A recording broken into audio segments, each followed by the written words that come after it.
Der pazifische Feuerring. Hier pulsiert der Planet, schafft und zerstört. Eine Reise durch Zeit und Tiefe. Staffel 2. Der Atem der Erde.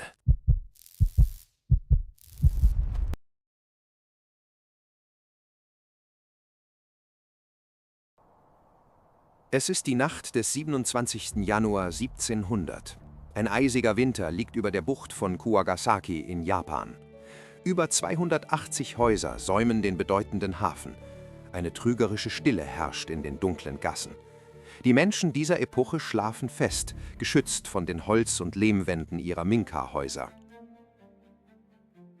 Es ist die späte Genroku-Ära, eine Zeit der strengen administrativen Ordnung unter dem Tokugawa-Shogunat.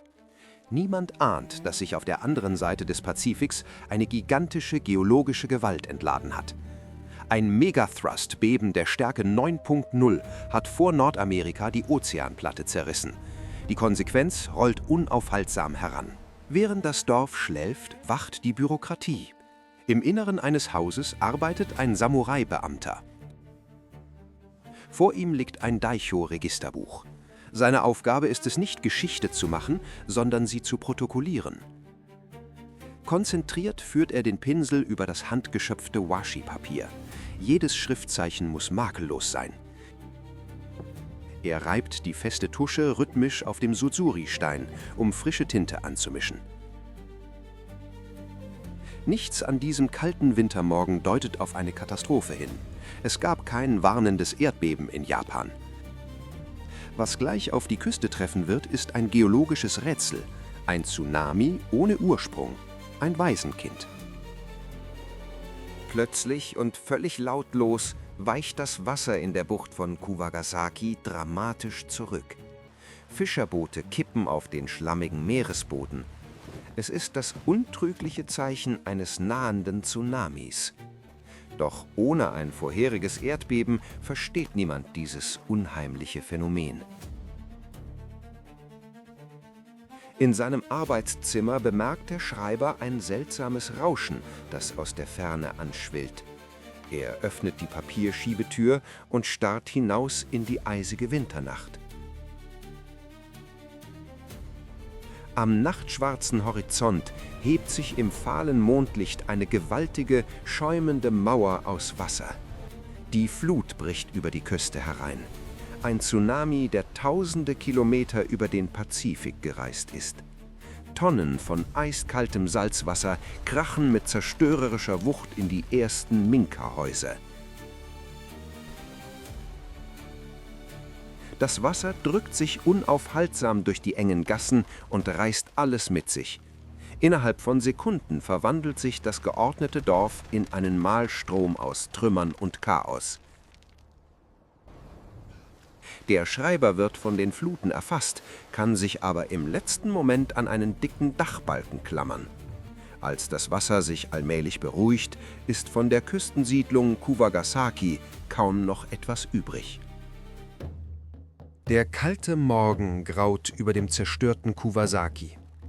Ein eiskalter Wind weht über das nasse Holz. Der Samurai-Schreiber hat überlebt. Erschöpft zieht er sich aus den schlammigen Trümmern seines Hauses.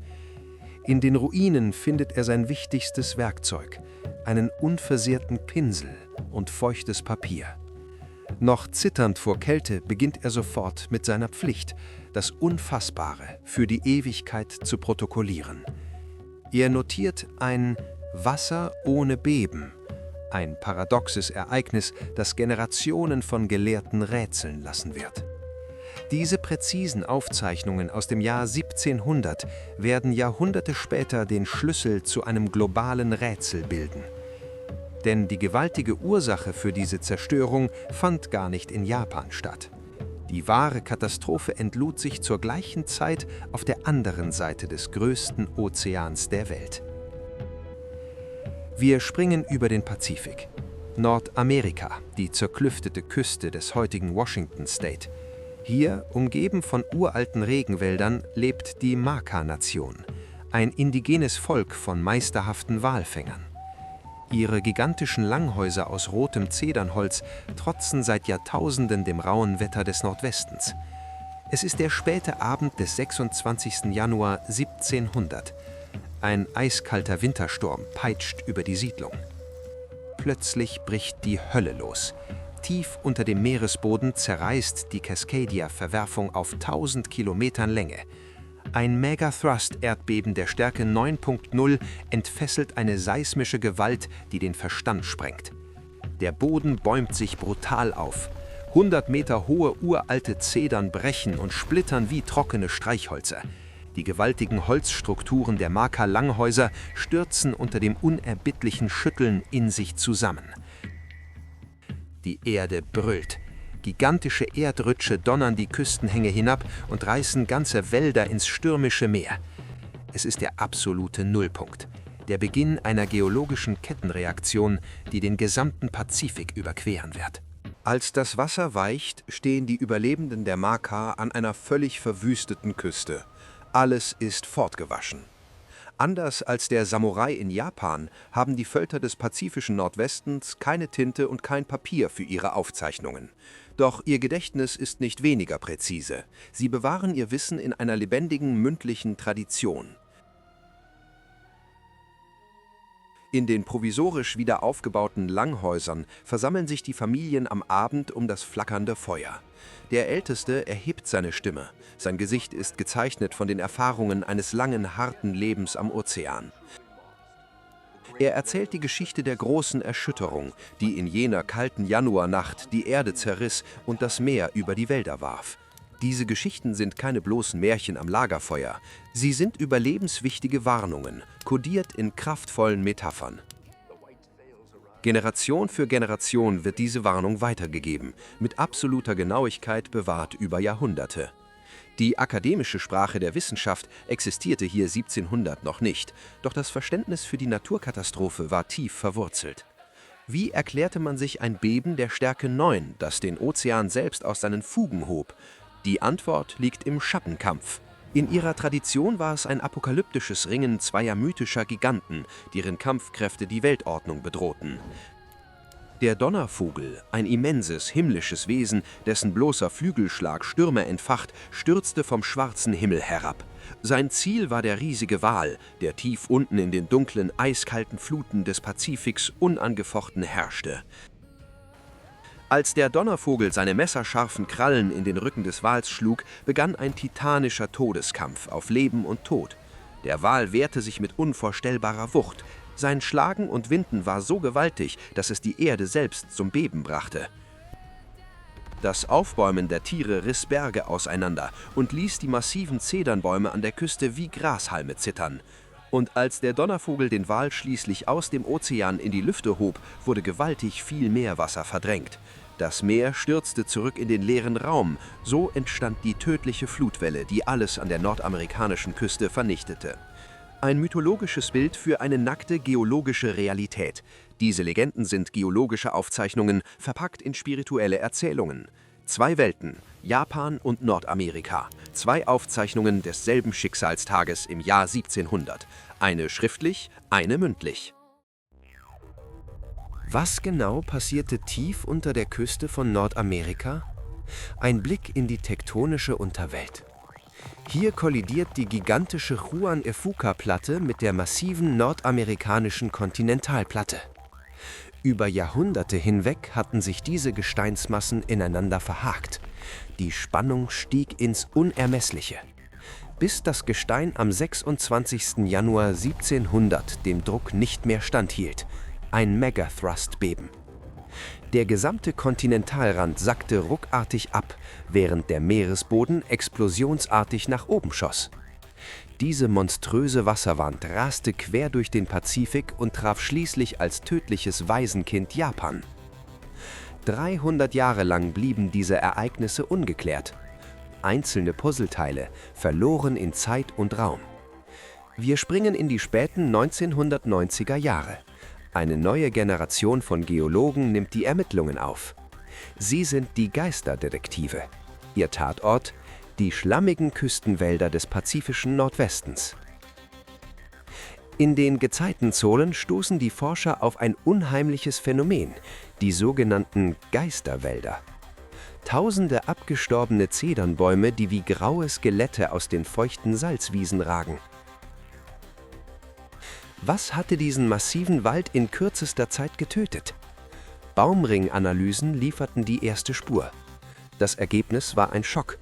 Alle diese riesigen Bäume starben exakt im selben Winter, dem Winter 1699 auf 1700. Sie starben nicht durch Feuer oder Krankheit, sondern durch plötzliches, massives Ertrinken in Salzwasser. Das Land muss ruckartig abgesackt sein. Ein untrügliches Zeichen für ein historisches Megathrust-Beben. Doch um die Stärke des Bebens zu beweisen, suchten die Wissenschaftler nach der Signatur des Tsunamis. Unter einer dicken Schicht aus Torf und Schlamm fanden sie eine verräterische Schicht aus feinem Meeressand. Dieser Sand wurde von einer gigantischen Welle meilenweit ins Landesinnere gespült, genau wie es die Marker beschrieben. Nun hatten sie das Beben und den Tsunami, aber das exakte Datum fehlte immer noch. Bis eine Nachricht von einem japanischen Forscher eintraf, der die alten Schriften von Kuwagasaki übersetzt hatte. Der Geologe Brian Atwater ist einer der Detektive, die Japan und Cascadia verbinden werden. Sein Ziel sind die steilen Uferböschungen des Flusses, umgeben von grauem Schlamm und Sumpfgras. Um das Archiv der Erde zu öffnen, nutzt er ein ganz besonderes Werkzeug: eine japanische Handhacke, die Nejiri-Gama. Diese spezifische Requisite in amerikanischem Boden ist ein starkes Symbol für die Verbindung der beiden Welten.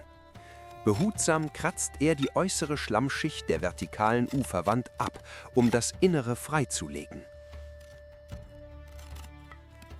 Was zum Vorschein kommt, ist der geologische Barcode der Katastrophe, die Stratigraphie. Die unterste Schicht ist dunkel. Es ist alter Waldboden und Torf, durchzogen von abgestorbenen Wurzeln. Dieser Boden sackte während des gewaltigen Bebens plötzlich um 1 bis 2 Meter ab. Direkt darüber liegt die absolute Smoking Gun, eine messerscharfe Schicht aus hellem Sand. Dieser Sand gehört hier nicht hin. Er ist Tsunamisand, der vom Ozean meilenweit ins Landesinnere gespült wurde. Er besiegelt das Schicksal des Waldes, der nun von eiskaltem Salzwasser geflutet wurde. Die oberste Schicht bildet grauer Gezeitenschlamm, der sich in den Jahrhunderten danach abgelagert hat. Zusammen bilden diese Schichten einen unbestreitbaren Beweis für die massive tektonische Verschiebung. Um diese Daten zu visualisieren, überlagern wir die nackte Erde mit einer digitalen Analyse. Die Geisterdetektive hatten nun das Was und das Wie der Katastrophe zweifelsfrei bewiesen. Der Tsunami in Japan und das Erdbeben in Amerika waren ein und dasselbe Ereignis. Doch um die Verbindung endgültig zu verifizieren, bedurfte es noch einer zeitlichen Übereinstimmung. Das exakte Jahr des Untergangs schlummerte im Inneren der toten Riesenlebensbäume. Die Dendrochronologie, die Wissenschaft der Baumringe, sollte das letzte Puzzleteil liefern.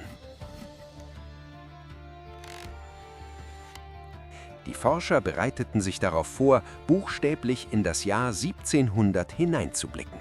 Im sterilen Licht des Labors wird der winzige Bohrkern der toten Zeder unter das Mikroskop gelegt.